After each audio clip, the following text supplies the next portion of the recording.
السلام عليكم ورحمة الله وبركاته. وياكم اليوم منتجات جديدة تابعة لشركة أنكر.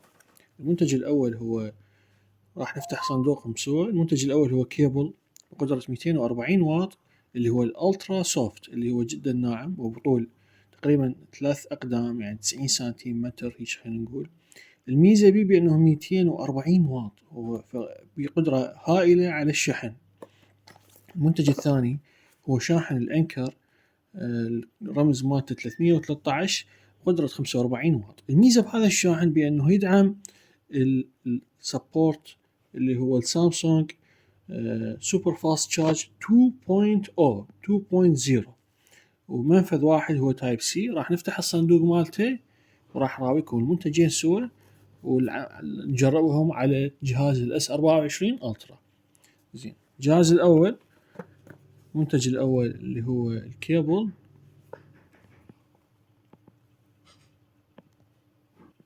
المنتج الأول هو الكيبل. الكيبل ما يحتاج سكينة طبعا حتى نفتحه، مثل مال أبل أو مال سامسونج.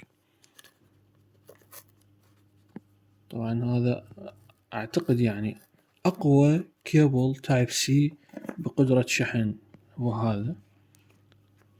هذا المنتج. هذا مثل ما نشوفه البوكس مالته بهاي ورقة الضمان أو التصريح مالته.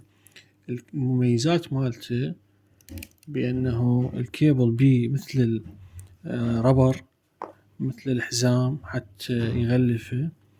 وهو هذا الألترا سوفت، هذا ضد التشابك، يعني هذا الكيبل ما يصير بيه تشابك. موجودة هنا الكتابة باسم أنكر تايب سي إلى تايب سي، وجدا سلس جدا جدا، يعني مرن ولطيف، يعني كلش راقي. هذا الكيبل نعوفه هنا ونفتح صندوق الشاحنة اللي هي سبورت فاست تشارج.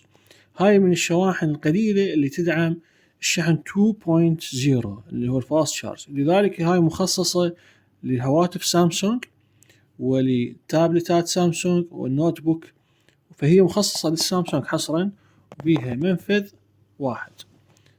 راح نفتحها ونشوف الحجم مالتها وسرعة الشحن ونجربها مثل ما قلنا ويا هاتف الاس 24 الترا حتى نشوف شنو قدرة ينطينا اياه.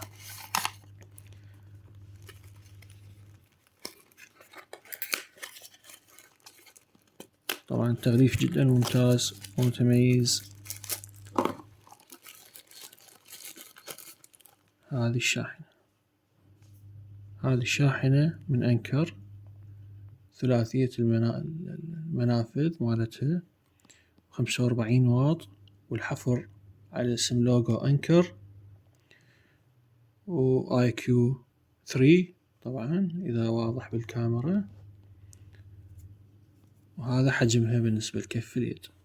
طيب راح نربط هذه مع هذا الأنكر ونجرب على هاتف الاس 24 الترا. فراح نربط هسه. تمام، تم الربط هسه. وراح نربط على منفذ الكهرباء، مربوط حاليا، ونشوف شنو يطلع لنا. بالضبط الشحن السريع جدا 2.0 61% و39 دقيقة حتى الشحن الكامل. كان هذا وياكم منتج لهاي المرة كيبل 240 واط من أنكر، وشاحن خاص بسامسونج من أنكر 45 واط. نشوفكم.